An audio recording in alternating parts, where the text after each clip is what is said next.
Hey everyone, welcome back. आज हम explain करेंगे बिस्टेमर के एपिसोड नंबर 3। एपिसोड की स्टार्टिंग में हम रेन एंड कनाडे को एक होटल रूम में देखते हैं और यहाँ पर कनाडे को एक बेड मिलने की वजह से वो काफी एक्साइट हो रही होती है, लेकिन हम देखते हैं कि रेन वो डिप्रेस हुआ होता है। तभी कनाडे रेन से पूछती है कि क्या हुआ, और ये बात सुन के रेन कहने लगता है कि आखिर तुम और मैं एक रूम में कैसे रह सकते हैं। तभी हम थोड़ा पास्ट का सीन दिखाया जाता है जहाँ पर रेन एंड कनाडे वो होटल में आके रूम के बारे में पूछते हैं, तो उन्हें पता चलता है कि वहाँ पर एक ही रूम है। रेन कहता है कि हम किसी दूसरी जगह में जाके एक रूम ले लेंगे, लेकिन वो लेडी जो कि वो होटल की रिसेप्शनिस्ट होती है वो जबरदस्ती रेन को वो रूम में लेके चली जाती है और उसके पीछे पीछे कनाडे को भी। और इसके बाद वो होटल रूम में पहुंचने के बाद वो कनाडे के साथ एक साथ रहने के लिए हेजिटेट कर रहा होता है, और वहाँ पर वो लेडी जाते हुए भी ये कह देती है कि आप लोग मजे करना। और ये सुन के रेन सोचने लगता है कि इससे इसका क्या मतलब था। रेन कहता है कि मैं एक लड़के के साथ एक रूम में कैसे सो सकता हूँ, तो कनाडे कहती है कि मुझे तुम्हारे साथ एक रूम में सोने में कोई भी प्रॉब्लम नहीं है। और ये सुन के रेन कहता है कि तुम्हें किसी के ऊपर भी इतनी जल्दी ट्रस्ट नहीं करनी चाहिए। और ये बात सुन के कनाडे कहते हैं कि मैं किसी के ऊपर भी ट्रस्ट नहीं करती हूँ, लेकिन मैं बस रेन के ऊपर ट्रस्ट करती हूँ। और वो थोड़ा एम्बेरस होते हुए कहते हैं कि वैसे मुझे पता है रेन कभी भी कुछ गलत नहीं करेगा। और यहाँ पर रेन सोच रहा होता है कि बहुत अच्छी है या फिर ये दुनिया के बारे में बहुत ज्यादा नहीं जानती है, लेकिन मैं जब से इससे मिला हूँ तो मैं इसके बिहेवियर से कभी कभी हैरान हो जाता हूँ। तभी हम देखते हैं कि रेन कहता है कि अगर ऐसी बात है तो मैं बाहर सो जाऊंगा। और रेन जब बाहर की तरफ जाने लगता है तो कनाडा उसे खींच रही होती है और वो उसे बाहर जाने नहीं दे रही होती है। कनाडा कहती है कि हमने यहाँ पर ही रूम लिया है, तुम्हें अंदर ही सोना होगा। फाइनली रेन भी उसकी बात मान जाता है। तभी कनाडा कहती है कि मैं जब कपड़े बदलूं तो तुम दूसरी तरफ पलट जाना। और ये सुनने के बाद रेन काफी एम्बेरस हो जाता है और वो कहता है मुझे पहले से ही पता है। इसके बाद हमें नाइट का सीन दिखाया जाता है जहाँ पर वो दोनों सो रहे होते हैं। तभी हम देखते हैं कनाडा सोई नहीं होती है और वो रेन की तरफ देखते हुए सोच रही होती है। कनाडा खुद से कह रही होती है कि रेन बाकी लोगों की तरह नहीं है। आज तक मैंने जितने भी लोगों से मिला वो अपने ग्रेड की वजह से मेरे पास आए थे, वो लोग मुझ में अपनी फायदा देखते थे। लेकिन वो याद करती है कि जब वो पहली बार रेन से मिली थी तो रेन ने उसे पूछा था कि क्या तुम ठीक तो हो ना। और वो खुश होते हुए सोच रही होती है कि रेन ने अच्छे इंटेंशन के साथ उसका मदद किया था और एक नॉर्मल पर्सन की तरह ही वो कनाडा को ट्रीट करता था। रेन को इस बात से कोई फर्क पड़ता ही नहीं था कि कनाडा को स्पेशल स्पेसीज से बिलोंग करती है। और यहाँ पर कनाडा रेन की बात याद करती है कि रेन को उसके ग्रुप से निकाल दिया गया था। रेन दिखाता है कि वो इससे मूव कर चुका है, लेकिन वो कहीं ना कहीं इसी चीज से हर्ट जरूर है। और वो कहती है कि मुझे कहीं ना कहीं रेन की इस दर्द को मिटाना है और रेन को खुश होते हुए देखना है। और वो रेन की तरफ देखते हुए सोचने लगते हैं कि मुझे हर वक्त तुम्हारे साथ रहना है। नेक्स्ट में हम देखते हैं कि रेन एंड कनाडा एक दूसरे से मिले हुए काफी वक्त हो गया होता है, करीब एक हफ्ता से भी ज्यादा। और वो दोनों मिलकर काफी एडवेंचर कर भी रहे होते हैं। और इसके बाद वो दोनों वही एडवेंचर गिल्ड पर जाते हैं और वो लोग वही रिसेप्शनिस्ट लेडी के साथ मिलते हैं। वहाँ पर वो लेडी उन लोगों को साउथर्न ब्रिज के बारे में बताती है। वो कहती है कि वहाँ पर एक ठग है जो कि तुम्हें साउथर्न ब्रिज पर मिलेगा।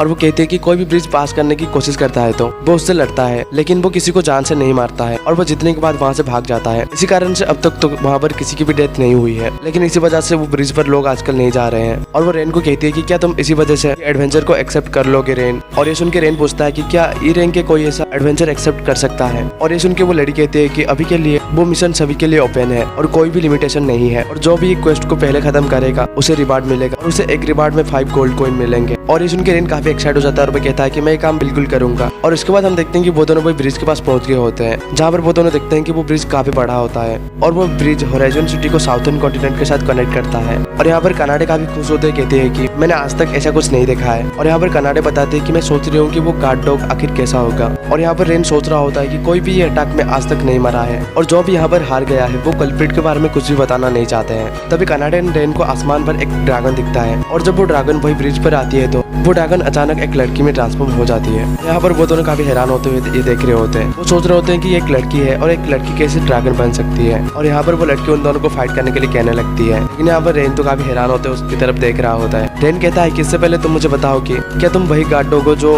ये ब्रिज में लोगों के साथ लड़ाई कर रही है। और ये बात सुन के वो लड़की कहने लगती है कि मुझे गार्ड डॉग बुलाना पसंद नहीं है, लेकिन मैं वही हूँ। और वो कहती है कि मेरा नाम है तानिया। और वो कहती है कि मैं अल्टीमेट स्पेशल ड्रैगनॉइड से बिलोंग करती हूँ और ये ब्रिज में मैं स्पेशल ट्रेनिंग कर रही हूँ। और ये बात सुन के रेन थोड़ा हैरान होते पूछता है कि क्या स्पेशल ट्रेनिंग। और तभी कनाडा रेन को बताते हैं कि ये ड्रैगनॉइड का रूल है कि जब वो 15 ईयर के हो जाते हैं तो तब वो बाहर ट्रेनिंग के लिए अकेले निकल जाते हैं ताकि उन्हें एक स्ट्रॉन्ग ड्रैगन की तरह माना जाए। और ये सुनने के बाद वो लड़की कहने लगती है कि तुम्हारी इन्फॉर्मेशन बिल्कुल सही है और मैं स्ट्रॉन्ग ओपोनेंट ढूंढ रही हूँ।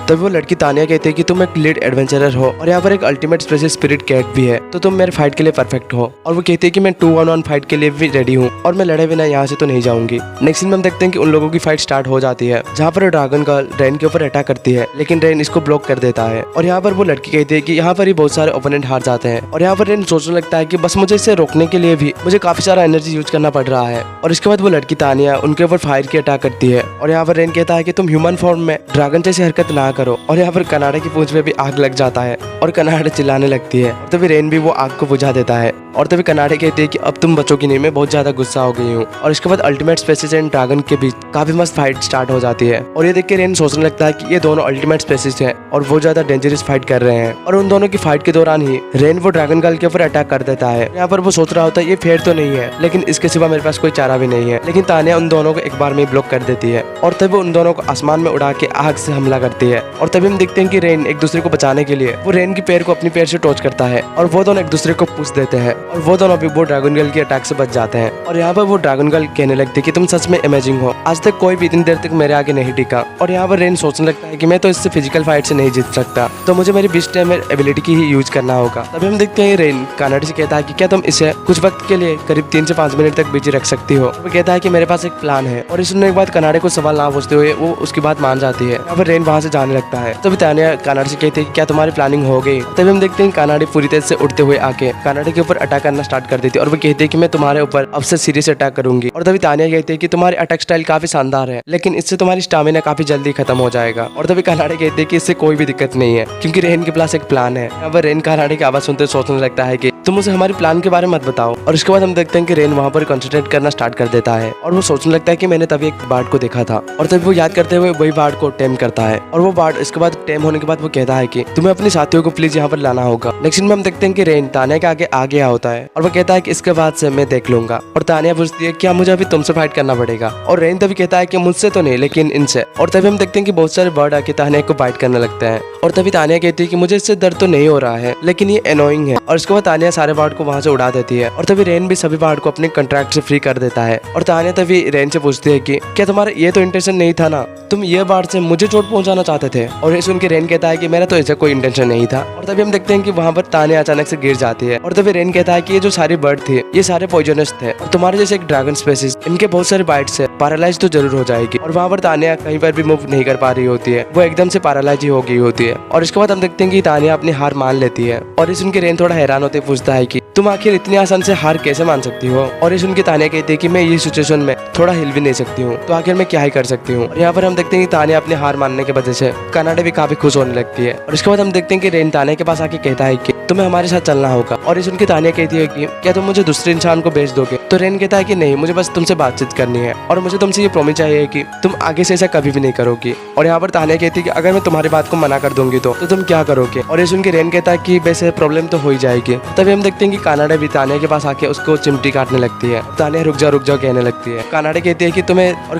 कि तुम्हें रेन को तंग करना बंद करना होगा। तानिया कहती है कि ठीक है, मैं तुम्हारी बात मानती हूँ। और इसके बाद हम देखते हैं कि वो लोग वही एडवेंचर गिल्ड के पास पहुंच गए होते हैं, जहाँ पर रेन वो लड़की को कह रहा होता है कि हमने वो गार्ड डॉग को डिफीट कर दिया। और ये बात सुन के वो लड़की कहती है कि मैं तो इसके लिए बहुत खुश हूँ, लेकिन आपको आपके रिवार्ड के लिए थोड़ा वेट करना होगा ताकि हम इसको फिर से रिजेक्ट कर ले। और इसके बाद आपको आपकी रिवार्ड भी मिल जाएगा। और वहाँ पर तानिया भी होती है और ये देख के वो लड़की पूछती है कि ये लड़की आखिर कौन है। और इस उनके रेन थोड़ा हैरान होते हुए कहता है कि हमें तो ये बस रास्ते में ही मिल गई। और तभी तानिया कहती है कि तुम मेरी आइडेंटिफिकेशन के बारे में मत बताओ, मैं खुद कह सकती हूँ। और तब वो कहने वाली होती है कि वो एक ड्रैगन स्पेसिस है, लेकिन वहाँ पर रेन उसे जल्दी से रोक देता है और वो कहने लगता है कि प्लीज तुम ऐसा मत करो। और उसके बाद रेन वो लोगों को लेकर वहाँ से जाने लगता है और वो कहता है कि अब हम जा रहे हैं, हम हमारे रिवार्ड लेने के लिए बाद में जरूर आएंगे। उसके बाद वो लोग जाने लगते हैं। जब वो लोग रास्ते में जा रहे होते हैं तो तानिया सबको बताने की कोशिश कर रही होती है कि वो एक ड्रैगन स्पेसिस है। और यहाँ पर रेन एंड कनाडा मिलकर रोकने लगते हैं, कहते हैं कि तुम ऐसा मत करो। और इसके बाद हम देखते हैं कि वो तीनों इकट्ठा होते हैं, जहाँ पर रेन तानिया को बताने लगता है कि अब तक सिटी के लोगों को वही गार्ड डॉग के बारे में कुछ भी पता नहीं है, लेकिन लोगों को अगर पता चलेगा कि वो तुम ही थी तो यहाँ पर बहुत बड़ी परेशानी खड़ा हो सकता है। और ये बात उनकी तानिया वहाँ पर कहती है कि मुझे इसके लिए माफ करना, ये तो बस मेरी एक रिफ्लेक्स एक्शन थी। और तभी रेन तानिया से पूछता है कि आखिर वो लोगों ने तुम्हारी आइडेंटिटी क्यों नहीं बताई जो लोग तुमसे हार गए थे। तानिया कहती है कि क्योंकि वो लोग एक लड़की से हार गए थे और बस इसी एक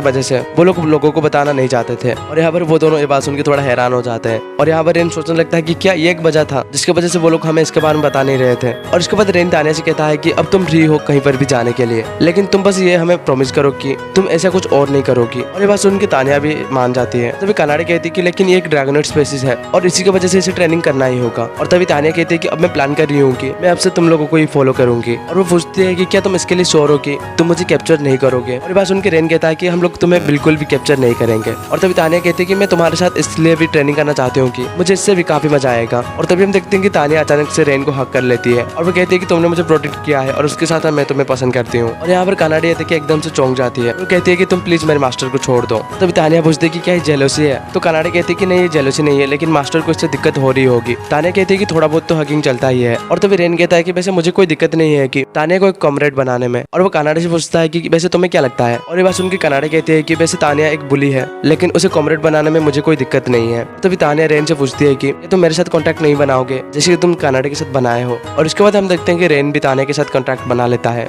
और उसके बाद तानिया कहती है कि क्या ऐसा लगता है कॉन्टैक्ट करने के बाद मुझे ऐसा लग रहा है कि मैं कहीं पर भी चले जाऊँ मैं रेन को महसूस कर सकती हूँ, लेकिन ये कोई बुरी बात नहीं है। और यहाँ पर रेन सोच रहा होता है कि इससे तो कॉन्टैक्ट बनाने में मेरा काफी सारी ताकत ड्रेन हो गया। तभी तानिया मॉक करते हुए कहती है कि अब तुम खुश क्यों नहीं लग रहे हो मेरे साथ कॉन्टैक्ट बनाने के बाद। और वो कहती है कि मेरे मास्टर, मैं आज से तुम्हारी केयर में रहूंगी। और इसके बाद हमें वही हीरो ग्रुप दिखाया जाता है जिसने कि रेन को पहले निकाल दिया होता है। और यहाँ पर हम देखते हैं कि रेन उनकी टीम छोड़ने के बाद उन लोग कुछ अच्छी तरह से काम नहीं कर पा रहे होते हैं। वहाँ पर वही टीम का बॉस कहता है कि चलो हम रेन को फिर से हमारे टीम में मिला लेते हैं और हम रेन को बता देंगे कि हम पहले इसके बारे में सीरियस नहीं थे और रेन की तरह बेवकूफ फिर से वापस आ ही जाएगा। और जब हमारे मिशन हम फिर से कंप्लीट कर लेंगे तो रेन को हमारी टीम से फिर से निकाल देंगे। नेक्स्ट सीन में हम देखते हैं कि रेन के पूरे टीम को, जहाँ पर रेन सो रहा होता है, यहाँ पर कनाडा एंड तानिया एक दूसरे से लड़ रहे होते हैं कि कौन रेन के बगल में सोएगा। कनाडा कह रही होती है कि वो रेन के पास होके वो रेन को दिखना चाहती है। तो तानिया कहती है कि मुझे भी इसके लिए एक चांस दो। और यहाँ पर वो दोनों इस तरह झगड़ रहे होते हैं और यहाँ पर एपिसोड भी खत्म हो जाता है।